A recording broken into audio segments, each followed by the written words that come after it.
Welcome back to another story on Infidelity Tales Lab. Before we begin, tell us, where in the world are you watching from? Now, let's dive into today's story. Chapter 1. The Foundation of Trust. Patrick Hardy had built his life on three pillars: family, loyalty, and strength. At 42, he commanded respect in every room he entered. His construction company, Hardy Foundations, had grown from a one-man operation to a multi-million-dollar empire spanning 3 states. But Patrick's greatest pride wasn't his business. It was his family.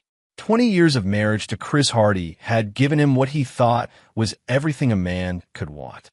She was beautiful, charming, and the mother of his 18-year-old daughter, Amy. Patrick had met Chris when she was just 19, a small-town girl from Oregon whose father, Russell Bush, ran a failing auto repair shop.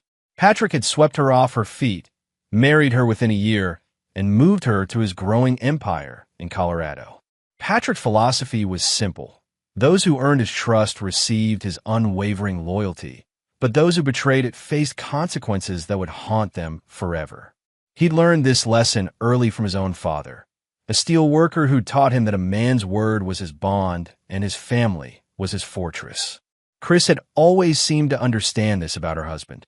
She played the perfect wife role, attending charity galas, hosting dinner parties for his business associates, and maintaining their pristine image in Denver social circles. Amy, their daughter, had inherited Patrick's strong will and Chris's beauty. She was set to start college in the fall, planning to study business to eventually join Hardy Foundations. But beneath the surface of this perfect family portrait, cracks had been forming for months.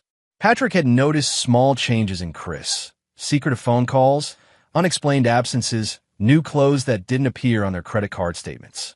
His instincts, honed by years of reading people and business deals, told him something was wrong. However, he dismissed these feelings, telling himself that 20 years of marriage had earned Chris the benefit of the doubt. The irony wasn't lost on Patrick that he could read the intentions of corrupt contractors and scheming competitors like an open book, yet he'd chosen to ignore the signs in his own home. Perhaps it was love, or perhaps it was the arrogance of a man who believed his fortress was impenetrable. Trevor Garrison had entered their lives 6 months ago as Chris's new personal trainer. At 35, Trevor possessed the kind of rugged charm that made women forget their vows and men question their own masculinity. He'd moved to Denver from California, claiming he wanted a fresh start after a messy divorce. Patrick had even liked the man initially. Trevor was articulate, seemed professional, and had impressive credentials. What Patrick didn't know was that Trevor specialized in more than fitness training. He was a predator who targeted wealthy, neglected wives, seducing them with attention their husbands were too busy to provide. Trevor had researched the Hardy family extensively before taking the job, knowing exactly what kind of goldmine he'd discovered in Chris. The affair had begun innocently enough: extended training sessions, intimate conversations about Chris's unfulfilled dreams, and gradually escalating physical contact. Trevor was a master manipulator who knew exactly how to make a woman feel desired and understood. He'd convinced Chris that her husband took her for granted, that she deserved passion and excitement. For Chris, the affair represented everything missing from her marriage. Patrick's success had made him increasingly absent, focused on expanding his empire, while she felt like a beautiful decoration in their mansion. Trevor offered her adventure, spontaneity, and the intoxicating feeling of being wanted for more than just her ability to play the perfect wife. Amy, caught between her parents' growing distance, had begun acting out. Her grades suffered, she'd started drinking at parties, and she'd recently been arrested for reckless driving, an incident Patrick had quietly made disappear with a few phone calls. He'd attributed her behavior to typical teenage rebellion, never imagining the chaos brewing beneath his roof. The family's carefully constructed facade was maintained through years of practice. Sunday dinners, family vacations, public appearances, all performed with the precision of seasoned actors. Patrick threw himself deeper into work. Chris lost herself in her secret affair, and Amy spiraled into increasingly dangerous behavior as she sensed the impending explosion. Russell Bush, Chris's father, had been battling cancer for the past year. The old man had never particularly liked Patrick, seeing him as the city slicker who'd stolen his daughter away from small-town Oregon. But Russell was proud, too proud to accept charity from his wealthy son-in-law, even as medical bills mounted and his auto shop struggled to stay afloat. When Russell's condition worsened 2 weeks ago, Patrick had insisted on personally caring for him, seeing it as his duty as a son-in-law. He'd moved into Russell's small house in Bend, Oregon, sleeping on a lumpy couch and helping the stubborn old man through his final days. It was a gesture that Chris had praised publicly, while secretly celebrating the freedom it gave her to intensify her affair with Trevor. During those 2 weeks, Patrick had gained a new perspective on his life. Watching Russell fight his losing battle with dignity and grace made Patrick reflect on what truly mattered. He decided to return home early, planning to surprise Chris and Amy with a renewed commitment to putting family first. He'd even stopped at a jewelry store in Denver, purchasing an expensive necklace for Chris as a symbol of his desire to reconnect. The construction king who could build anything had failed to notice that his own foundation was crumbling. As Patrick drove through Denver's affluent neighborhoods toward his mansion, he felt optimistic about the future. He had no idea that he was about to discover a betrayal so profound it would unleash a darkness within him that even he didn't know existed. The pieces were in place for a collision that would destroy lives and reveal the true nature of everyone involved. Patrick Hardy, the man who never forgave betrayal, was about to face the ultimate test of that principle from the people he loved most. Chapter 2. Cracks in the Foundation. The 2 weeks Patrick spent caring for Russell Bush were transformative in ways he couldn't have anticipated. The old man, despite his illness, possessed a sharp mind and an even sharper tongue. During long nights when pain kept Russell awake, he'd regaled Patrick with stories of his younger days, his dreams, and his disappointments. "You know what your problem is, Patrick?" Russell had said during one of their late-night conversations, his voice weakened by chemotherapy, but his eyes still piercing. "You think providing for someone is the same as loving them. Your wife doesn't need another diamond bracelet. She needs a husband who sees her as more than a trophy."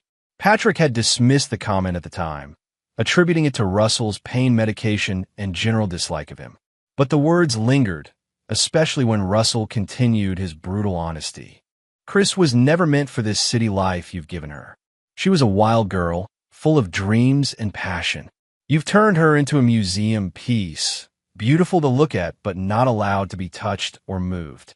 The irony was that while Patrick received this unwanted wisdom about his marriage, Chris was 300 miles away, living out the very passion Russell described, just not with her husband. In Denver, Chris had grown bolder during Patrick's absence. Trevor no longer limited their encounters to hotel rooms and gym sessions. He'd been staying at the Hardy Mansion, sleeping in the guest room officially, but spending his nights in the master bedroom. They'd grown careless, leaving evidence of their affairs scattered throughout the house like breadcrumbs waiting to be discovered. Amy had initially been appalled by her mother's behavior. She'd confronted Chris during the first week of Patrick's absence, threatening to call her father and expose the affair. But Chris had manipulated her daughter with devastating effectiveness. "Your father doesn't love me anymore, Amy," Chris had wept, playing the victim with Academy Award-worthy performance. "He's married to his business, not to me. Trevor makes me feel alive again. Don't you want your mother to be happy?" The manipulation had worked partially because Amy was already struggling with her own issues. Her recent arrest had left her feeling guilty and rebellious simultaneously. Her relationship with Patrick had grown strained as she'd begun to see him as an authoritarian figure more than a loving father. When Chris painted Patrick as the neglectful husband, it resonated with Amy's own feelings of being overlooked in favor of business priorities. But the final nail in Amy's resistance came when Trevor turned his manipulative charm on her. He convinced Amy that she was mature beyond her years, that she understood adult complexities her father couldn't grasp. He'd filled her head with poison about Patrick being controlling and old-fashioned, while positioning himself as the cool, understanding figure who truly got both mother and daughter. "Your mom deserves happiness, Amy," Trevor had said during one of their conversations by the pool. And you deserve parents who are truly in love, not just going through the motions. Sometimes people need to make difficult choices to find their authentic selves. Trevor's greatest talent wasn't seduction. It was psychological manipulation. He'd identified each family member's weaknesses and exploited them masterfully. With Chris, he'd targeted her feelings of neglect and desire for excitement. With Amy, he'd appealed to her teenage rebellion and need to feel sophisticated. As the days passed, the affair intensified beyond physical betrayal. Chris began sharing intimate details about Patrick's business, his weaknesses, his fears. She revealed his bank account information, his business strategies, even his passwords. Love affairs often involve emotional spillage, but this went far beyond pillow talk. Chris was essentially handing Trevor a roadmap to her husband's destruction. Trevor, for his part, was already planning his next moves. He convinced Chris that they should be together permanently, but he needed to ensure he wouldn't lose access to the hearty fortune in the process. He'd begun researching divorce laws, Patrick's business vulnerabilities, and ways to maximize Chris's settlement. His endgame wasn't just stealing another man's wife. It was destroying the man entirely and taking everything he'd built. The transformation in both women was remarkable. Chris, who'd been the picture of elegant restraint for 20 years, became wild and reckless. She'd started drinking heavily, making impulsive purchases, and treating the household staff with increasing disdain. The mask of perfection she'd worn for 2 decades was finally cracking, revealing someone Patrick had never truly known. Amy's changes were equally dramatic. She'd gone from being Daddy's little girl to actively participating in the deception against him. She'd learned to lie convincingly, to cover for her mother's absences, and to redirect her father's questions during their phone calls. The guilt of betraying Patrick warred with her anger toward him, creating a volatile emotional cocktail that made her increasingly unpredictable. The mansion itself began to reflect the moral decay occurring within its walls. Rooms that had always been meticulously maintained showed signs of neglect. The housekeeper, Maria, had been dismissed suddenly by Chris, who claimed they needed privacy during this difficult time with Russell's illness. In reality, Chris couldn't risk having witnesses to the affair. Trevor had also begun establishing himself as more than just a guest. He'd moved personal items into the house, started answering the phone when Patrick called, and even began making suggestions about redecorating. His audacity was breathtaking, but it served a purpose. He was psychologically claiming territory, making himself indispensable to Chris while simultaneously erasing Patrick's presence from his own home. The neighborhood began to notice changes too. Mrs. Henderson, the elderly woman next door, observed strange cars coming and going at odd hours. She'd seen Chris and Trevor together in compromising situations in the backyard, though she'd initially assumed Trevor was just a very friendly trainer. The postman noticed that mail was piling up, that the usually pristine landscaping was becoming overgrown. Meanwhile, in Oregon, Patrick was experiencing his own transformation. Caring for Russell had reconnected him with his own mortality and values. He'd spent hours reflecting on his marriage, his relationship with Amy, and his priorities. He'd made mental plans to scale back his business involvement, to take Chris on a second honeymoon, to be more present for Amy's final year before college. Russell's death came on a Tuesday morning, peaceful but still devastating. Despite their complicated relationship, Patrick had grown to respect the old man's honest perspective on life. As he arranged the funeral and settled Russell's affairs, Patrick felt a sense of duty fulfilled and looked forward to returning home to begin rebuilding his family relationships. The final irony was that as Patrick drove home with renewed hope for his marriage, Chris was in their bedroom with Trevor, planning how to ask for a divorce. She convinced herself that she'd fallen truly in love for the first time in her life, and that Patrick would eventually understand. In her selfishness, she'd completely underestimated the man she'd lived with for 20 years. Patrick Hardy was about to come home to a house that was no longer his, to a family that had already betrayed him, and to a life that had been systematically dismantled in his absence. The foundation he'd spent decades building was about to collapse, and the man who emerged from the rubble would be someone none of them recognized. Chapter 3. The Moment of Truth. Patrick's Mercedes pulled into the circular driveway of his mansion at 9:47 p.m. on a Thursday night. He'd driven straight through from Oregon, fueled by grief for Russell and anticipation of reuniting with his family. The house was ablaze with lights, which surprised him since Chris usually preferred dimmer lighting in the evenings. Several cars were parked in the driveway, vehicles he didn't recognize. His first thought was that Chris might be hosting one of her charity committee meetings, though he couldn't remember any events scheduled for tonight. Patrick grabbed his overnight bag and the jewelry box containing Chris's surprise necklace, walking toward the front door with tired but hopeful steps. The front door was unlocked, which immediately set off alarm bells in Patrick's mind. Despite living in an affluent neighborhood, he'd always insisted on proper security protocols. As he stepped into the foyer, he could hear music and laughter coming from the back of the house, sounds of celebration that seemed inappropriate given Russell's recent death. Patrick set down his bags and followed the noise through his own home, feeling increasingly like an intruder. The living room showed signs of recent partying: empty wine bottles, scattered clothing, cushions thrown carelessly on the floor. His home, usually maintained to museum standards, looked like a fraternity house after a weekend bender. As he approached the sliding glass doors leading to the pool area, Patrick could see figures in the water and around the deck.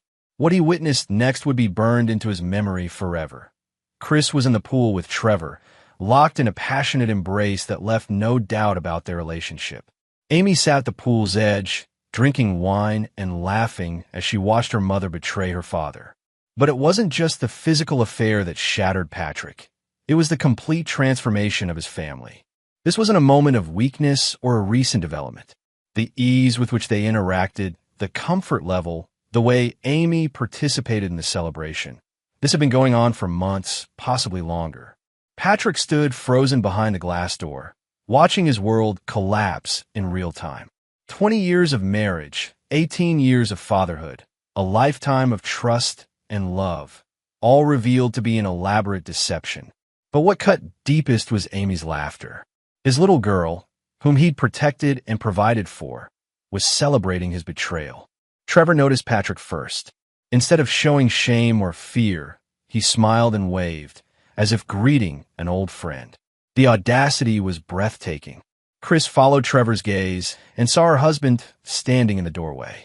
For a moment, her face showed genuine shock and fear. But then something shifted in her expression. Defiance replaced shame. "Patrick," she called out, not bothering to separate from Trevor. "You're early." Amy's reaction was the most devastating. When she saw her father, her laughter died, but her eyes showed no remorse, only irritation at being caught. The daughter who'd once been his greatest joy now looked at him like he was an unwelcome intruder in his own home. Patrick slid open the door and stepped onto the deck. The sound seemed to echo in the sudden silence. 3 pairs of eyes watched him, calculating his next move. But Patrick had perfected the art of emotional control in countless business negotiations. His face remained impassive as he surveyed the scene. "Trevor," Patrick said calmly, his voice carrying none of the rage burning inside him. "I trust you've been taking good care of my family." Trevor, emboldened by what he mistook for Patrick's weakness, actually laughed. "Better than you have, apparently." The words hung in the air like a challenge. Patrick had faced down union bosses, corrupt politicians, and ruthless competitors, but none of those confrontations had prepared him for this moment. His family, the people he'd built his entire life around, had not just betrayed him, but were now openly mocking him. Chris finally found her voice. "Patrick, we need to talk. Things have changed while you were gone." "Have they?" Patrick asked, his tone still eerily calm. He pulled out his phone and began scrolling through what looked like emails, though he was actually buying time to process the magnitude of the betrayal. Amy, perhaps sensing the tension, tried to defuse the situation with teenage logic. "Dad, you can't be that surprised. You never hear anyway. Mom deserves to be happy." The words hit Patrick like physical blows. His own daughter, defending her mother's affair, reducing 20 years of sacrifice and love to a simple matter of presence versus absence. But what Amy didn't understand was that she'd just sealed her own fate in Patrick's mind. Betrayal was one thing, but defending the betrayal was unforgivable. "I see," Patrick said quietly. He looked at each of them in turn, his wife, his daughter, the man who'd invaded his home and destroyed his family. "Russell died this morning. I thought you should know." The announcement created a moment of awkward silence. Chris's face showed a flicker of genuine emotion. Her father was dead, and she'd been celebrating with her lover instead of mourning. But the moment passed quickly, replaced by defensive anger. "You could have called," she said, though they all knew Patrick had tried calling multiple times over the past few days, only to be sent a voicemail or given brief, dismissive conversations. "I wanted to tell you in person," Patrick replied. "I wanted to come home to my family." The emphasis on my family was subtle but unmistakable. Trevor, either incredibly stupid or incredibly arrogant, chose that moment to assert his dominance. "Patrick, look, this is awkward for everyone. Maybe you should stay in a hotel tonight. Give us all time to process this situation like adults." The suggestion that Patrick should leave his own home might have been the final straw for another man. But Patrick Hardy had built his fortune by thinking strategically, by planning his moves carefully, and by never acting on impulse when the stakes were high. He looked at Trevor for a long moment, memorizing every detail of the man's face. "You're right," Patrick said finally. "This is very awkward." He turned and walked back toward the house, leaving 3 very confused people behind him. In the master bedroom, his bedroom, Patrick found evidence of Trevor's extended stay. Men's clothing in the closet, toiletries in the bathroom, even family photos turned face down on the nightstands. The violation was complete and systematic. They hadn't just betrayed him, they'd erased him. Patrick packed a small bag while his mind raced through possibilities. He could confront them with violence. He was certainly capable of it. He could call his lawyers immediately and begin divorce proceedings. He could throw them all out of his house tonight. But none of those options satisfied the cold fury building inside him. As he prepared to leave, Patrick's eyes fell on the jewelry box containing Chris's surprise necklace. He opened it and looked at the diamonds that had cost him more than most people earned in a year. Then he closed the box and placed it carefully in his bag. Someday, he might find a use for it. Before leaving, Patrick made one stop in his home office. He had important documents to secure, bank accounts to protect, and plans to make. His family thought they'd won by choosing honesty over deception. They had no idea they'd just declared war on a man who'd never lost a fight that mattered. As Patrick drove away from his mansion for what he suspected might be the last time, he felt something he hadn't experienced in 20 years: absolute clarity. The foundation of his life had crumbled, but foundations could be rebuilt. And sometimes, before you could build something new, you had to completely demolish what came before. Behind him, in the house that was no longer his home, 3 people celebrated what they thought was their victory. They had no idea that Patrick Hardy had just transformed from a devoted husband and father into something far more dangerous: a man with nothing left to lose and everything to gain from their destruction. Chapter 4: The Awakening. Patrick checked into the Ritz-Carlton downtown, though sleep was impossible. He spent the night in the hotel's business center, using secure internet connections to begin what would become the most important project of his life. By dawn, he had a clear picture of his enemy's vulnerabilities and the beginnings of a plan that would make his business competitors' downfalls look merciful in comparison. His first discovery was that Trevor Garrison's background was even more sordid than Patrick had imagined. The man wasn't just a predatory personal trainer. He was a professional con artist with a string of wealthy victims across multiple states. Trevor's real name was Trevor Garrison Michaels, and he'd been married 4 times, each marriage ending with substantial settlements that funded his lifestyle. He'd been sued twice for fraud and once for extortion, though charges had been dropped when his victims chose to pay him off rather than endure public humiliation.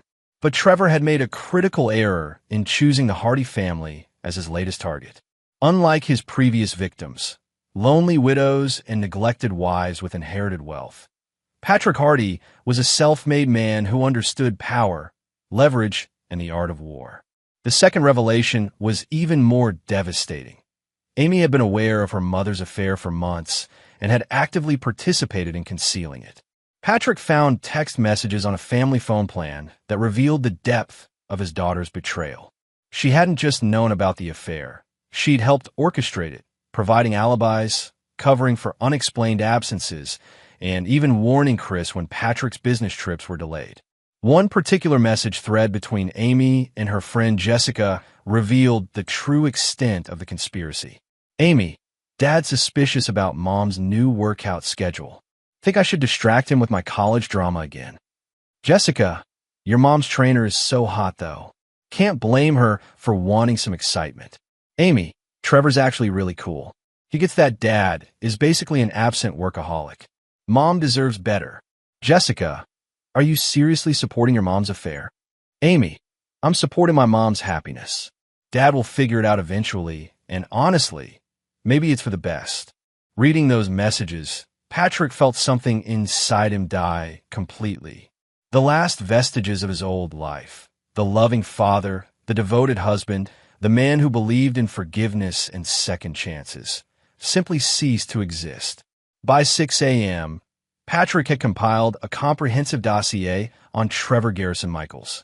Financial records, criminal history, immigration status. Trevor was actually Canadian, living in the U.S. on an expired visa, previous victims, and most importantly, current vulnerabilities. Trevor owed substantial debts to some very unforgiving people, had outstanding warrants in 2 states, and was currently being investigated by the IRS for tax evasion. But Patrick's most valuable discovery came from Trevor's own arrogance. The man had been documenting his conquest of the Hardy family on social media and private forums dedicated to lifestyle coaching, a euphemism for wealthy women seduction. Trevor had shared intimate details about Chris's vulnerabilities, Patrick's business secrets, and even Amy's emotional manipulation. He'd essentially created a detailed confession of his crimes, thinking himself untouchable. Chris's betrayal ran deeper than adultery. Patrick discovered that she'd been accessing his business accounts, sharing confidential information about upcoming deals, and even attempting to transfer funds to accounts Trevor had helped her establish. What she didn't realize was that Patrick had always maintained hidden safeguards on their shared finances. Every transaction was monitored, every unusual activity flagged. He'd been protecting their money from external threats, while his wife plotted to steal it from within. At 7 a.m., Patrick's phone rang. It was Chris, her voice a mixture of fake concern and barely concealed irritation. Patrick, where are you? We need to talk about this situation rationally. I'm exactly where I need to be, Patrick replied calmly. How are you feeling about your father's death, Chris? I know how close you two were. The question caught her off guard. She'd been preparing for accusations about the affair, not reminders of her father's death. That's not fair, Patrick. You know I'm grieving. Are you? Because last night, you seemed to be celebrating something entirely different. There was a long pause. When Chris spoke again, her voice had changed.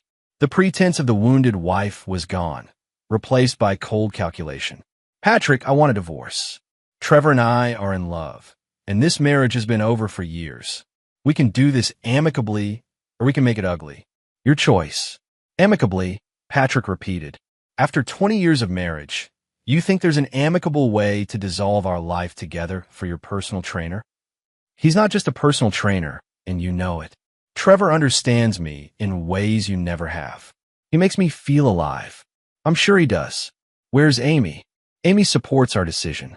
She's old enough to understand that people grow apart, that marriage isn't a prison sentence. Patrick closed his eyes, feeling the last door to reconciliation slam shut. I see.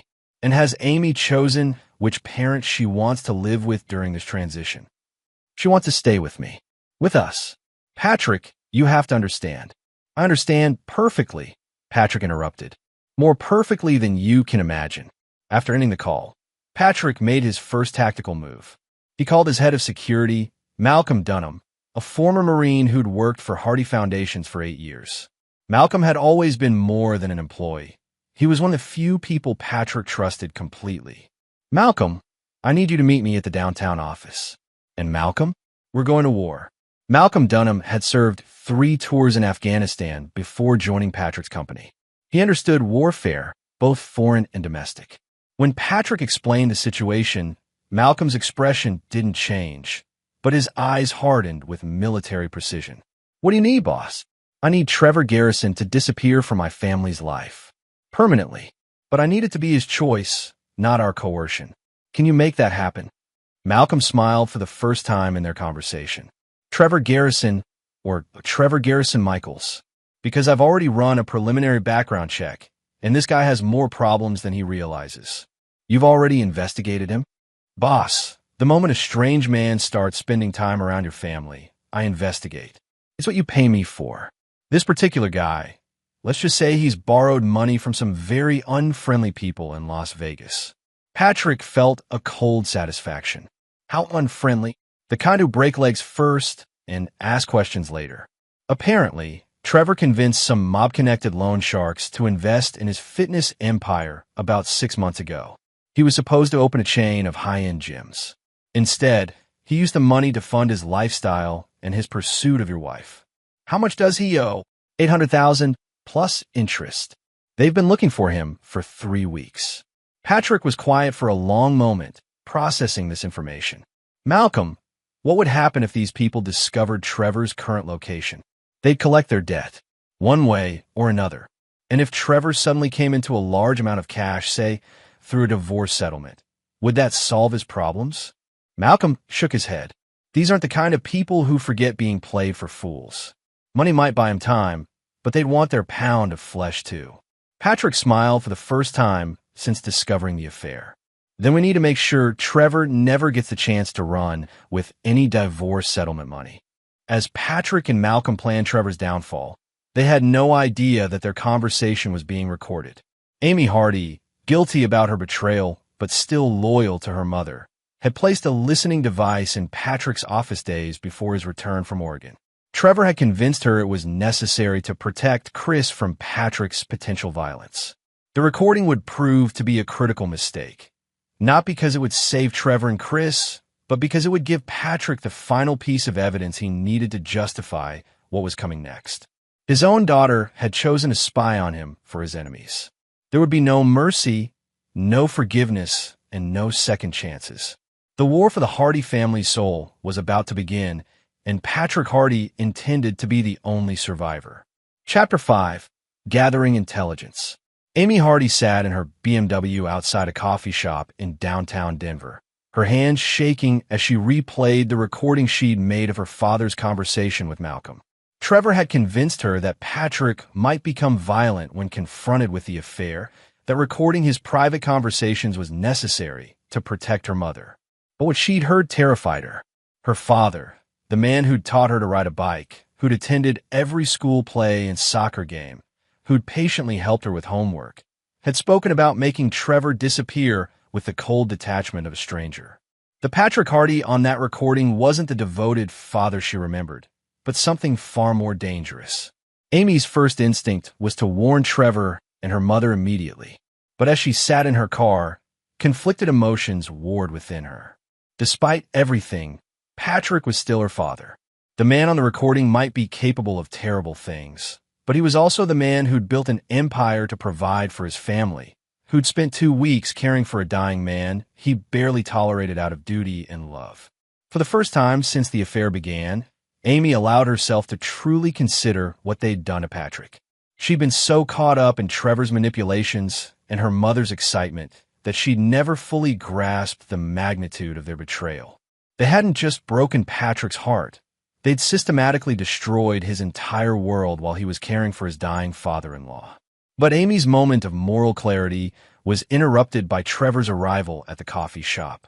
He slid into the passenger seat of her car, his usual charming smile immediately fading when he saw her expression. "What's wrong, sweetheart? You look like you've seen a ghost." Amy handed him the recording device with trembling fingers. "I think we're in trouble, Trevor. Real trouble."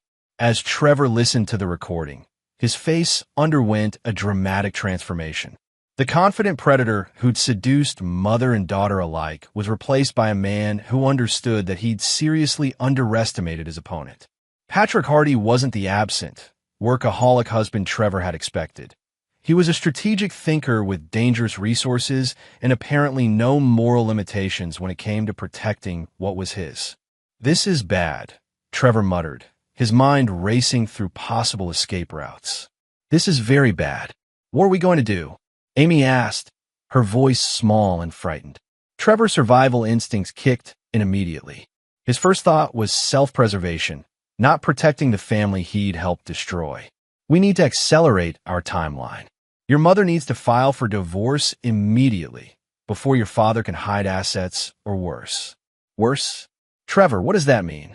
Trevor looked at Amy, really looked at her for the first time, and saw not a sophisticated co-conspirator, but a frightened teenager who was in way over her head. His manipulation of her had been so complete that she'd never considered the real-world consequences of her actions. Now reality was crashing down around all of them. "Amy, listen to me carefully. Your father is angrier than we anticipated.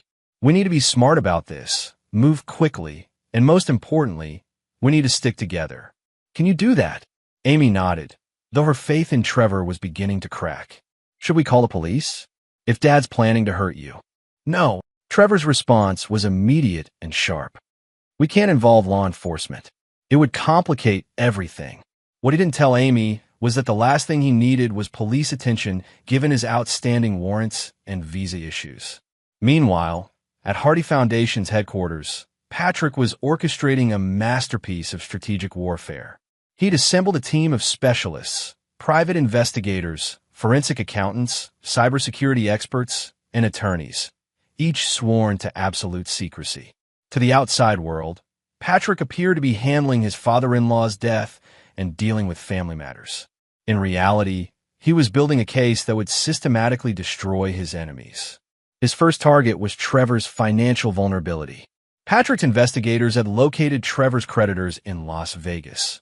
Specifically, a group led by a man named Vinny Torino, whose loan sharking operation was legendary for its efficiency and brutality. Patrick arranged a meeting through intermediaries, presenting himself as a concerned citizen with information about a fugitive debtor. The meeting took place in a private dining room, an upscale steakhouse. Vinny Torino was exactly what Patrick expected, a man who'd built his reputation on making problems disappear permanently. But Vinny was also a businessman who respected other successful men, especially those who approached him with profitable opportunities. "So you're telling me this Trevor Michaels is hiding out in Denver, playing house with some rich man's wife?" Vinny asked, cutting into his steak with surgical precision. "I'm telling you that Trevor Garrison Michaels owes you a substantial sum of money and has been living under an assumed name while seducing wealthy women to fund his lifestyle. What you do with that information is entirely your business." "I need more time," Trevor pleaded, his charming facade cracking under the pressure. "I'm in the middle of a business deal that will net me enough to pay you back with interest." "A business deal?" Vinny repeated slowly. "You mean divorcing this woman and stealing half her husband's money?" Trevor's shock at Vinny's detailed knowledge was evident. He'd assumed his activities in Denver were secret, but clearly, someone had provided very specific information about his situation. "It's not stealing," Trevor protested weakly. "Chris is entitled to her share of the marital assets." Vinny laughed, the sound devoid of humor. "You're a real piece of work, Trevor. You seduce another man's wife, destroy his family, steal his money, and call a business deal. I almost admire the audacity." One of Vinny's men stepped forward, rolling up his sleeves in a way that suggested violence was imminent. But Vinny held up a hand, stopping him. "Here's what's going to happen, Trevor. You're going to pay me what you owe, plus a penalty for making me chase you across 3 states. If this divorce settlement comes through, you'll give me everything you receive, and we'll call it even. If the settlement doesn't happen, or if you try to run again, my associates will express their disappointment in ways that will leave permanent reminders of your poor judgment. What if the settlement isn't enough to cover what I owe?" Trevor asked, though he already knew the answer. "Then you'll learn why people in my business don't default on their obligations," Vinny replied matter-of-factly. "But I'm an optimist, Trevor. I believe this Patrick Hardy fellow is wealthy enough to cover your debts, assuming you can convince his wife to take him for everything he's worth. The message was clear. Trevor's survival depended entirely on the success of his scheme against Patrick. There was no escape route, no way to cut his losses and run. He was trapped between his criminal creditors and the man whose life he'd destroyed, with nowhere to go but forward. As Vinny's men released Trevor back into the Denver streets, he felt the full weight of his situation crushing down on him. Patrick Hardy wasn't just a cuckolded husband anymore. He was an existential threat whose mere existence stood between Trevor and a very painful death. Trevor returned to the Hardy mansion, shaken and desperate. Chris immediately noticed his agitation, the barely controlled fear in his eyes, the way he kept checking the windows and doors as if expecting an attack. "What's wrong?" she asked, though part of her already suspected the answer. Trevor had always been vague about his past, deflecting questions with charm and misdirection. "We need to accelerate everything," Trevor said, his usual confidence replaced by barely contained panic. "The divorce, the settlement, all of it. We can't wait any longer." "Trevor, you're scaring me. What happened?" For the first time since their affair began, Trevor told Chris the complete truth about his situation. The failed businesses, the criminal associates, the $800,000 he owed to people who settled debts with violence. Chris listened in growing horror as she realized that the sophisticated man she'd fallen in love with was actually a con artist running from dangerous criminals. "You used me," Chris said, the words barely above a whisper. "This whole thing, our relationship, it was all about the money." "No," Trevor protested, though his desperation made the denial unconvincing. "I love you, Chris, but I also need you. We need each other. If we can get through this divorce quickly, we can pay off my debts and start fresh together." Chris felt the foundation of her new life crumbling just as surely as her marriage had. The passionate romance that had justified destroying her family was revealed to be a calculated deception. But she was too deep into the betrayal to turn back now. Patrick would never forgive her, and her only hope for any kind of future was to see the divorce through and hope Trevor's love was at least partially genuine. "How much do you owe?" she asked quietly. "With interest and penalties?" "Almost $1 million. Chris closed her eyes, calculating their chances. Patrick's net worth was substantial, but Colorado was not a community property state. Her settlement would depend on the judge's discretion and the skill of her attorney. $1 million was achievable, but it would require taking Patrick for everything she could get. "We'll need the best divorce attorney in the state," she said finally, "and we'll need to move fast before Patrick can hide assets." What neither Chris nor Trevor realized was that their conversation was being recorded by the same surveillance system Trevor had convinced Amy to help disable weeks earlier. Patrick had never actually shut down the security system. He'd simply made it appear offline while continuing to monitor his home remotely. From his hotel room, Patrick watched his wife and her lover plan his financial destruction with the same detached interest he might observe a competitor's boardroom strategy. Their desperation was palpable, their fear was growing, and their options were narrowing exactly as he'd planned. The first phase of Patrick's revenge was complete. Trevor was trapped between criminal creditors and an impossible timeline, while Chris was finally beginning to understand the true nature of the man she'd chosen over her husband. But this was only the beginning. Patrick's phone buzzed with a text from Malcolm. "Package delivered. Target received message. Recommend proceeding to Phase 2. Patrick smiled coldly as he typed his response. "Proceed as planned. No mercy." The war for Patrick Hardy's soul was entering its most brutal phase, and his enemies were about to learn that the man they betrayed was far more dangerous than they'd ever imagined. Chapter 7. The Trap Springs. Amy Hardy paced frantically around her bedroom, her phone pressed to her ear as she left her fourth voicemail for her father. Trevor's revelation about his criminal debts and the violent men hunting him had shattered her last illusions about the affair. What she thought was a romantic rebellion against her father's authority was actually a criminal conspiracy that could destroy their entire family. "Dad, please call me back," she whispered into the phone. "I know you hate me right now, but we need to talk. There are things you don't know about Trevor, dangerous things. Please, I'm scared." But Patrick wasn't taking Amy's calls. He was 3 blocks away from his own home, sitting in Malcolm's surveillance van, watching his daughter's breakdown through hidden cameras while feeling absolutely nothing.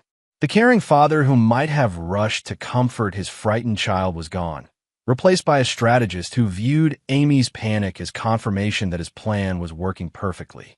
"She's finally starting to understand," Malcolm observed, watching Amy through the monitors. "The kid's scared out of her mind." "She should be," Patrick replied coldly.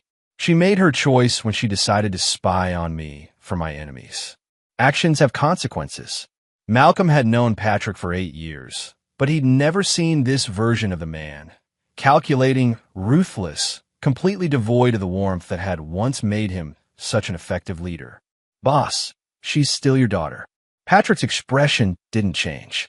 "No, my daughter died the moment she chose to betray me for Trevor Garrison. The girl in that house is just another enemy who happens to share my DNA." Vinny smiled, the expression somehow managing to be both charming and terrifying. "You know, Mr. Hardy, I like you. You're a man who understands that certain problems require certain solutions. This Trevor has cost me money and respect. Both are commodities I value highly.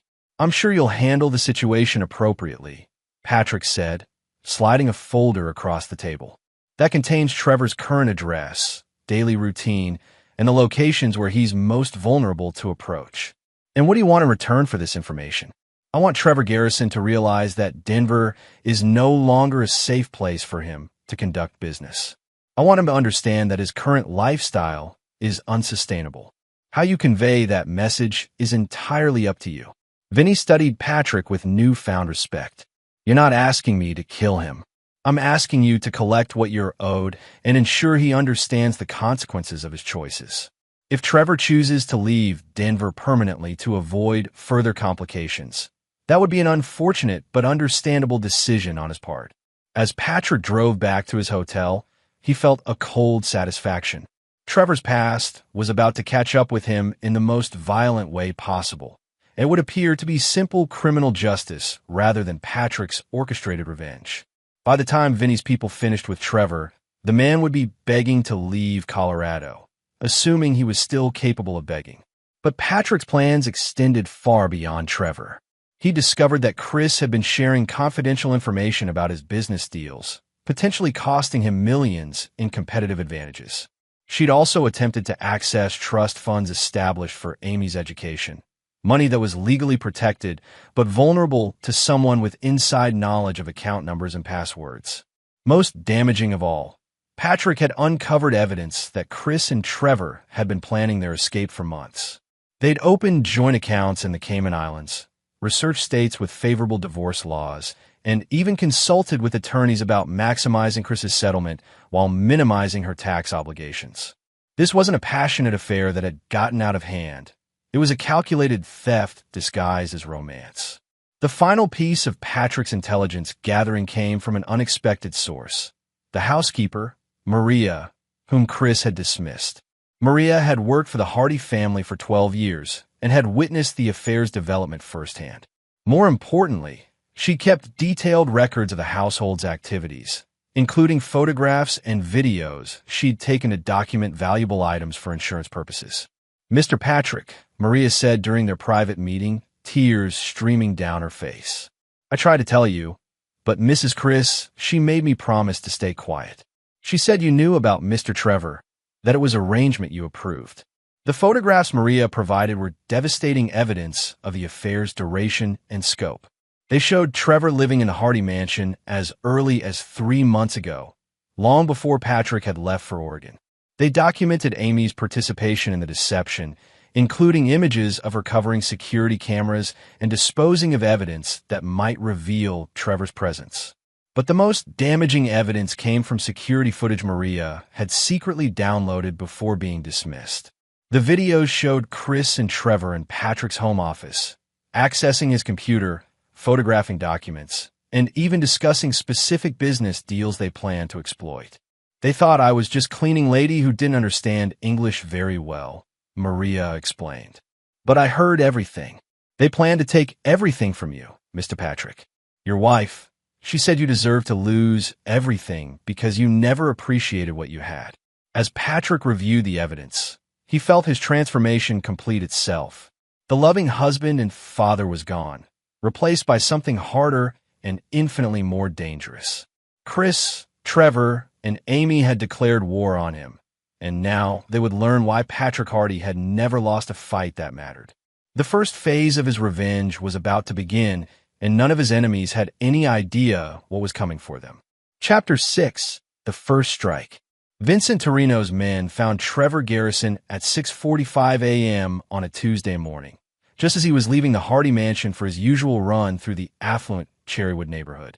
The encounter was swift, professional, and absolutely terrifying for Trevor, who found himself surrounded by three very large, very serious men who knew exactly who he was and why they were there.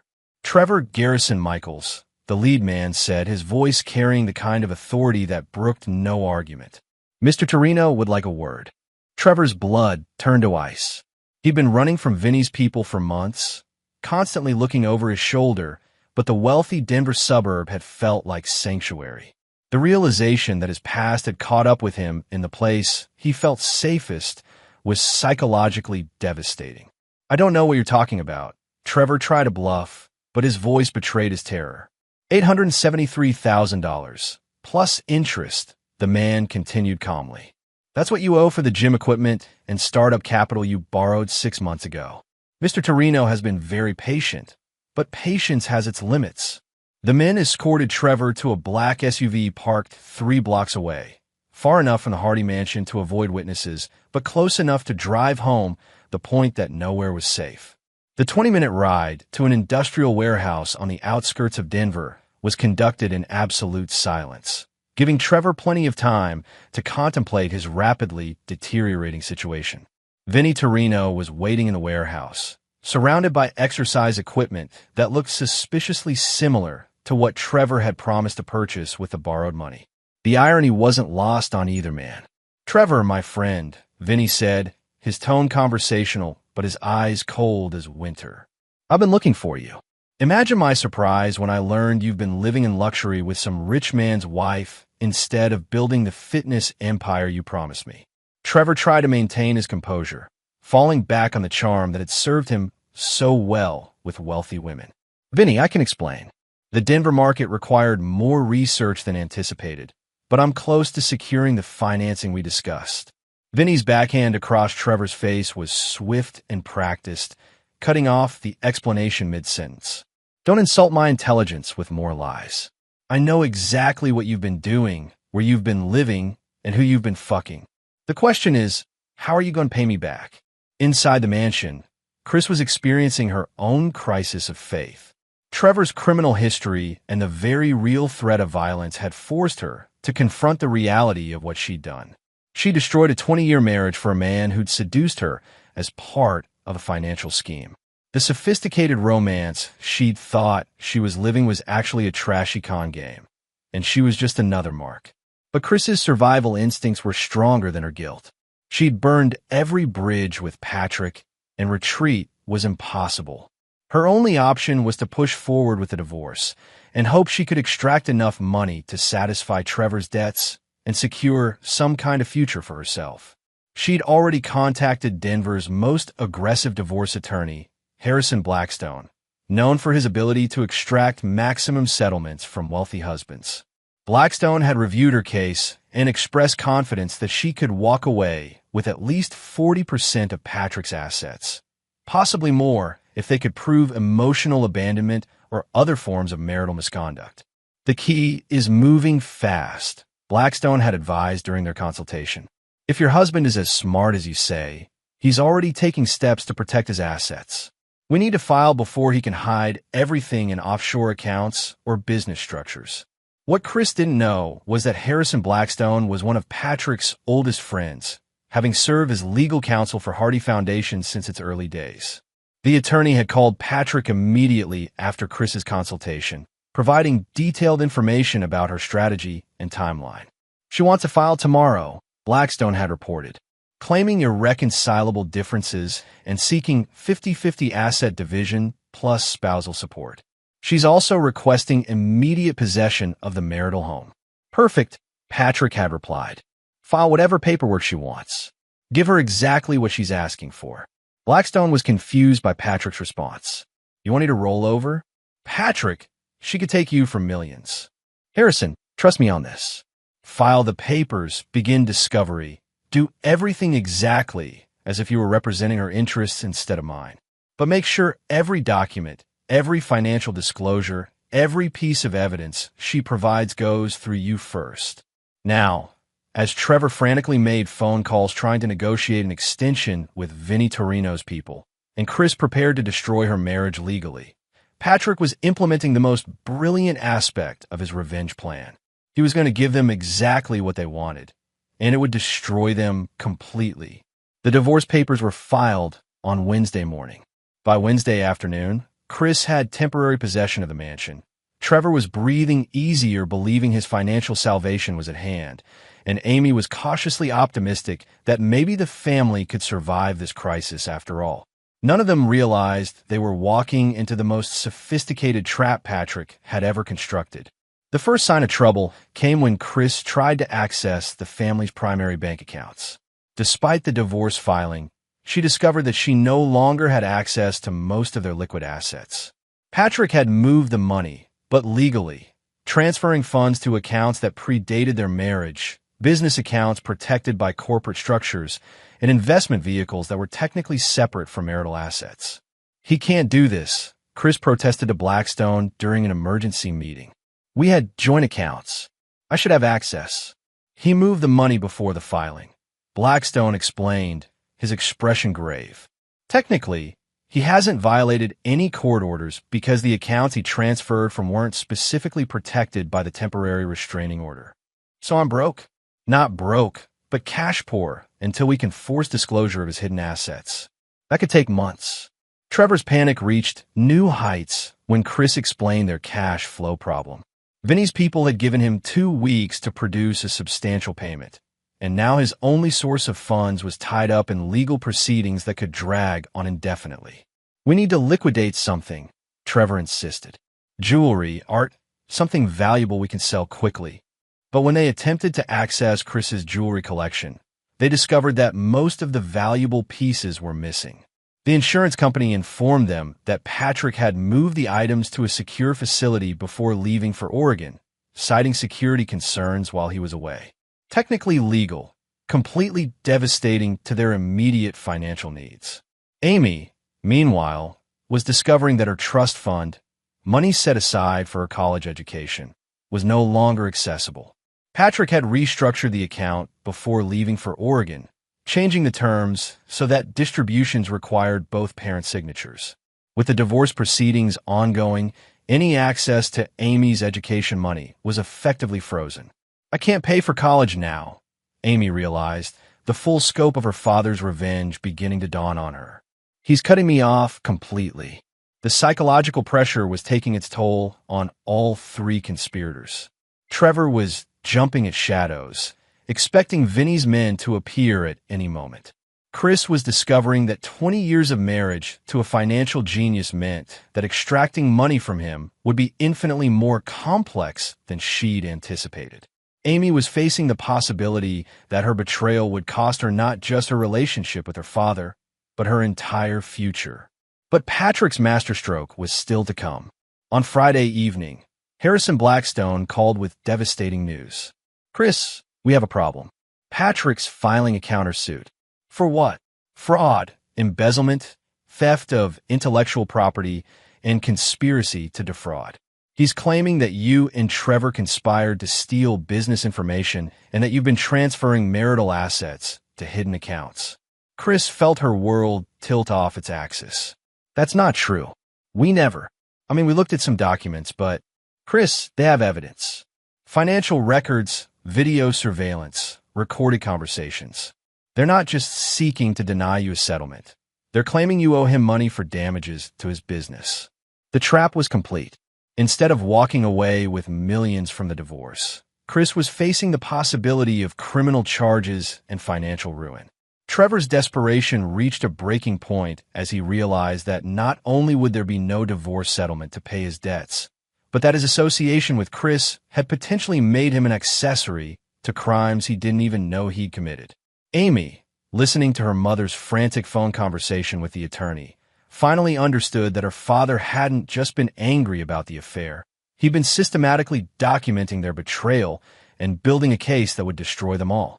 In his hotel room, Patrick watched the chaos unfold through his surveillance network with cold satisfaction. His enemies had wanted to destroy his life and steal his fortune.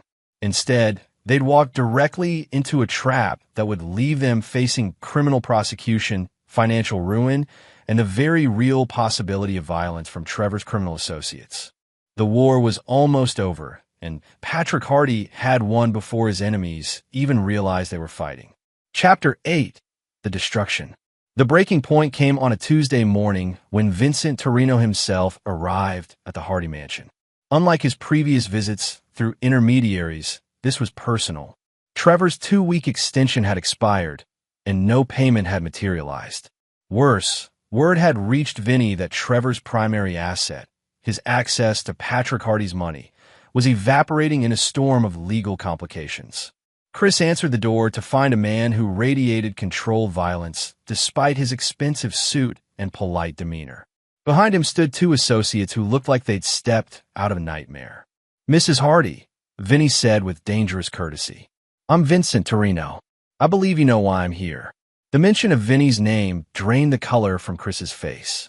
Trevor had described these people in terms that left no doubt about their capacity for violence. Seeing them at her door, her formerly secure sanctuary, was a psychological shock that shattered her remaining composure. "Trevor isn't here," she said, her voice barely steady. "Oh, but I think he is," Vinny replied, stepping uninvited into the foyer. Trevor has a habit of hiding behind the women he seduces. It's become something of a pattern with him. Trevor appeared at the top of the stairs, his face ashen. The confident predator who destroyed the Hardy family was gone, replaced by a terrified man who understood that his time had run out. "Vinny," Trevor said, descending the stairs with forced calm. "I told your people I needed until the end of the month." "You've had 6 months, Trevor. End of the month, end of the week, end of the conversation, it doesn't matter. The time for extensions is over." Amy emerged from the kitchen, drawn by the voices, and froze when she saw the visitors. Even at 18, she possessed enough survival instinct to recognize predators when she encountered them. "Who are these people?" she whispered to her mother. "Business associates of Trevor's," Chris replied, though her voice betrayed her terror. Vinny smiled at the exchange, enjoying the family's growing fear. "Business associates. I like that. It's much more polite than the people Trevor stole money from." "I didn't steal anything," Trevor protested weakly. "The investment didn't work out as planned, but..." Vinny's backhand sent Trevor stumbling backward into the living room. The violence was swift, casual, and absolutely shocking to Chris and Amy, who'd never witnessed anything like it in their sheltered lives. "Don't lie to me in front of your girlfriend and her daughter," Vinny said calmly, straightening his jacket. "We both know you never intended to build any gyms. You took my money to fund your lifestyle and your pursuit of married women. The only question now is how you're going to pay it back." Trevor struggled to his feet, blood trickling from his split lip. "The divorce settlement." "What divorce settlement?" Vinny interrupted. "My sources tell me you're not getting any money from this divorce. In fact, they tell me you might be facing criminal charges for fraud. Is that true, Mrs. Hardy?" Chris found herself unable to speak, nodding mutely as the full scope of their situation became clear. They weren't just facing financial ruin. They were trapped between Patrick's legal revenge and Trevor's criminal obligations. "Interesting," Vinny continued. "So Trevor has convinced you to destroy your marriage for nothing, and now he can't pay his debts. That creates a problem for everyone involved." Amy, displaying more courage than anyone expected, stepped forward. "How much money are we talking about?" Vinny studied the teenager with newfound interest. "Almost $1 million, plus interest and penalties. Your boyfriend here has expensive tastes." "He's not my boyfriend," Amy said, disgust evident in her voice. "He's my mother's mistake." The comment drew a sharp look from Chris, but Amy was past caring about her mother's feelings. The romantic rebellion that had justified her betrayal of Patrick was revealed to be a sordid criminal enterprise, and she was beginning to understand the magnitude of what they'd lost. Smart girl, Vinny said approvingly. Unlike her mother, she can recognize a con man when she sees one. What do you want from us? Chris asked, finding her voice. I want my money. Since Trevor can't provide it, and you apparently can't provide it, we need to explore alternative arrangements. The threat was unmistakable. Vinny's people didn't just break legs. They took possession of valuable assets, including people, until debts were satisfied. There has to be something we can do, Trevor pleaded. Some arrangement. There is, Vinny replied. But you're not going to like it. At that moment, Patrick's voice cut through the tension from the foyer. Actually, there might be a solution that works for everyone. All eyes turned to see Patrick Hardy standing in the doorway of his own home, looking like a man who'd just returned from a pleasant vacation rather than someone whose family had been systematically destroyed. Vinny's expression shifted to one of professional interest. This was the man whose money Trevor had promised, the husband whose life had been destroyed by the affair. But instead of rage or desperation, Patrick radiated the calm confidence of someone who held all the cards. Mr. Hardy, Vinny said carefully, I wasn't expecting to see you here. It's my house, Patrick replied simply. And you're Vincent Torino. Your reputation precedes you. The acknowledgement of Vinny's identity sent a chill through the room. Patrick wasn't just aware of Trevor's criminal connections. He'd researched them thoroughly. I understand Trevor owes you a substantial sum, Patrick continued, walking into his own living room as if Vinny's armed associates weren't present. I also understand that recent developments have compromised his ability to pay. That's correct, Vinny replied, unsure where this conversation was heading. Patrick looked at his wife, his daughter, and the man who destroyed his family. His expression remained completely neutral, showing neither anger nor forgiveness, just cold calculation. I have a proposition, Patrick said finally, one that solves everyone's problems. Chris felt a surge of hope. Perhaps Patrick was offering to pay Trevor's debts to protect his family, choosing reconciliation over revenge. She was about to learn how completely she'd misunderstood the man she'd been married to for 20 years. I'm listening, Vinny said. Patrick smiled, the expression somehow more terrifying than Vinny's threats had been. Trevor Garrison owes you almost $1 million.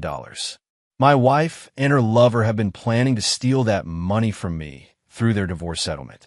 But what if I told you there was a way to collect your debt while ensuring that Trevor never bothers another family again? The room fell silent as everyone processed the implications of Patrick's words.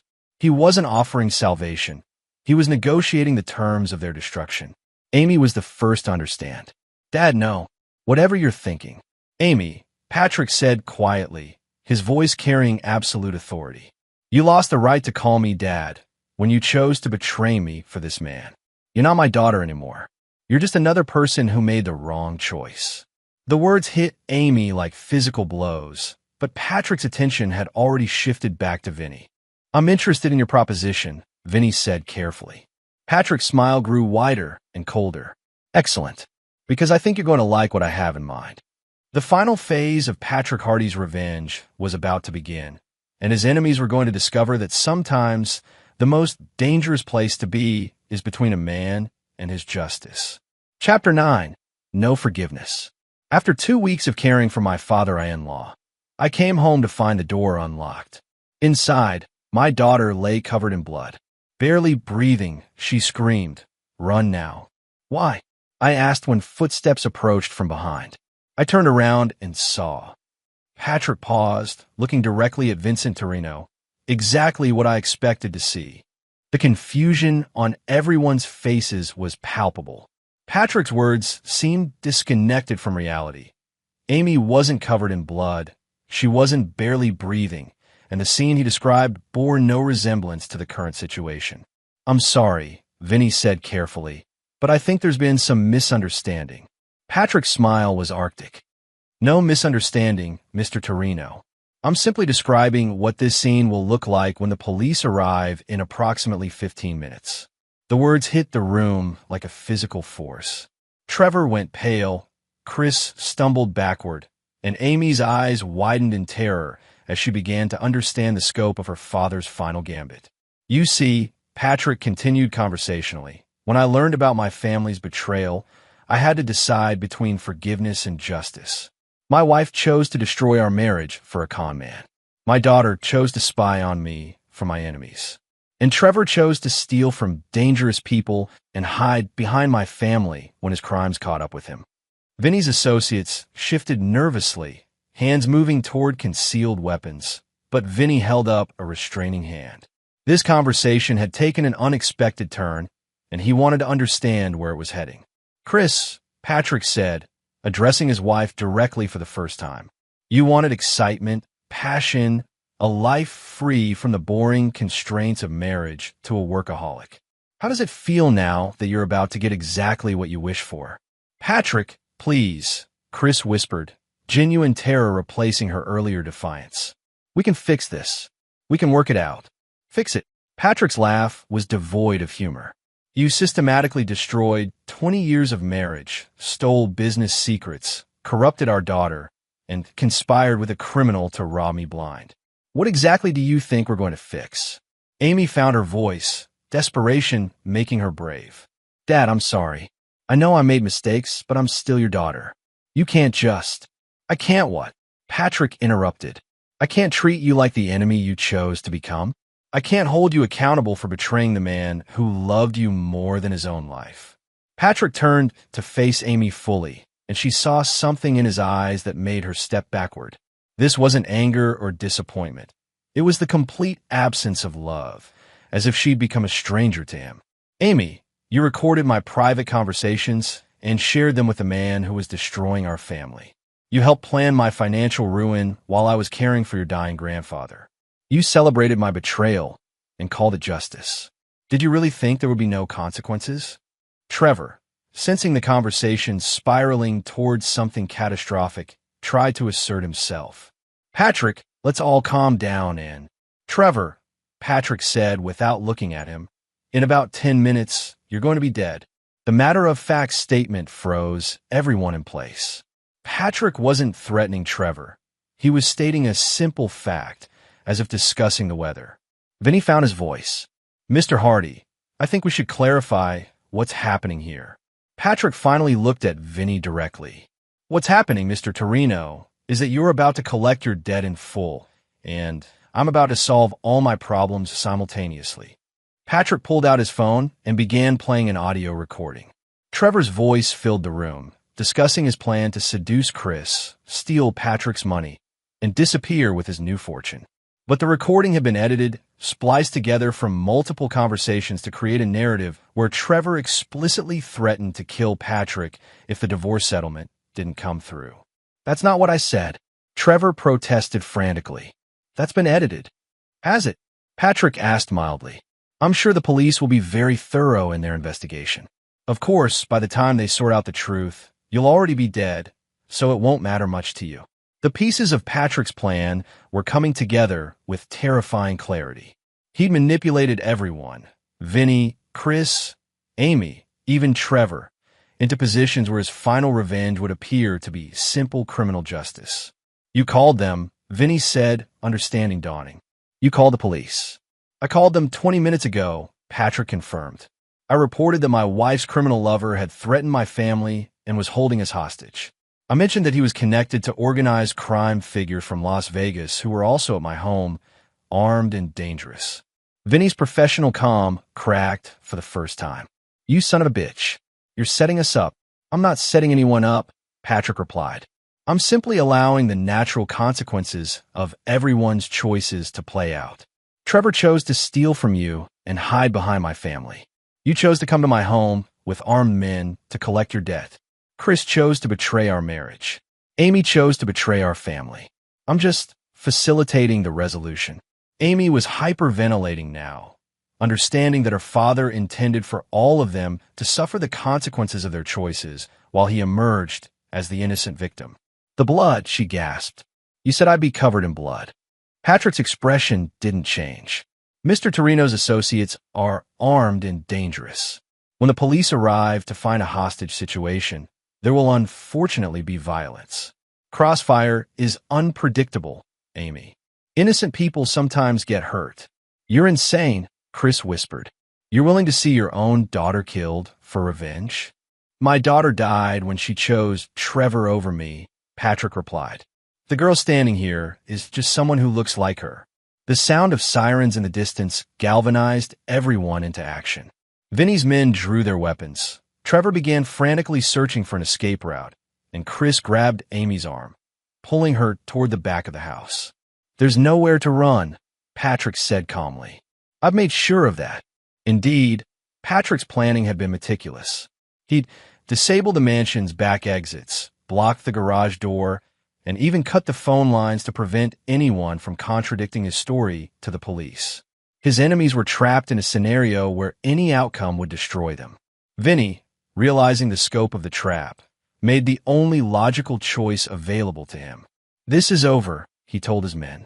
We're leaving. Now. But Patrick shook his head. Mr. Torino, I'm afraid that's not possible. You see, I've already told the police that you're holding my family hostage. If you leave now, you'll be fugitives from a federal kidnapping charge. If you stay, well, Patrick shrugged eloquently.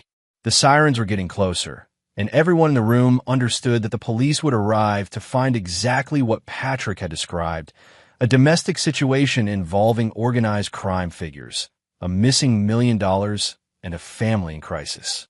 Trevor made one last desperate play. Patrick, if you let me go, I'll disappear forever. You'll never see me again. Patrick looked at the man who destroyed his family with such complete contempt that Trevor actually stepped backward. Trevor, there's nowhere on earth you could go that would be far enough away from me. I have resources you can't imagine and patience you can't fathom. Your death today is actually mercy compared to what I was planning for you. Amy broke free from her mother and threw herself at Patrick's feet, sobbing hysterically. Please, Daddy, please. I'm sorry. I'll do anything.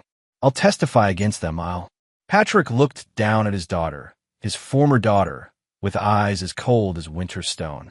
Amy, you made your choice when you had the chance to be loyal. You chose Trevor. Now live with the consequences. The first police car pulled into the driveway as Patrick calmly walked to his front door. In 60 seconds, he would transform from the architect of destruction into the traumatized victim of a home invasion. His enemies would be left to explain their presence in his home, their criminal connections, and their conspiracy against him to law enforcement officers who'd already been briefed on Patrick's version of events. Chris, Trevor, Amy, and Vinny all understood simultaneously that Patrick Hardy had orchestrated the perfect revenge. He would emerge from this situation as the grieving husband, betrayed father, and innocent victim. They would face criminal charges, violent retribution, and very possibly death. As Patrick opened the door to greet the arriving officers, he felt a cold satisfaction that had nothing to do with justice and everything to do with the complete destruction of those who betrayed him. The foundation of his old life was gone, but he'd built something new on its ruins, something harder, colder, and infinitely more dangerous. Behind him, his former family faced the consequences of their choices, and Patrick Hardy felt absolutely no remorse for what he'd unleashed. In his mind, they declared war on him, and he'd simply ensured that he was the only survivor. The man who'd once believed in forgiveness and second chances was gone forever, replaced by someone who understood that some betrayals deserved only one response: complete and total destruction. 3 hours later, Trevor Garrison was dead from multiple gunshot wounds sustained during what police described as a confrontation between organized crime figures and domestic terrorism suspects. Chris and Amy were in federal custody, facing charges ranging from conspiracy to domestic terrorism.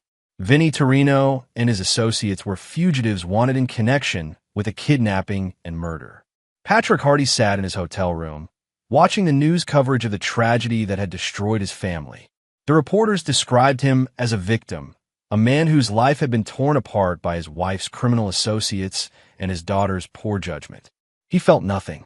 No grief, no guilt, no regret. Just the cold satisfaction of a man who'd faced betrayal and responded with perfect, ruthless justice. The Hardy family was finished, but Patrick Hardy had survived. And in his mind, that was exactly how it should be. And there you have it. Another story comes to an end. What did you think? I'd love to hear your thoughts in the comments below. If you enjoy this story, consider joining our community by subscribing. It means the world to us. For more stories like this one, check out the recommended videos on screen. And I'll see you there.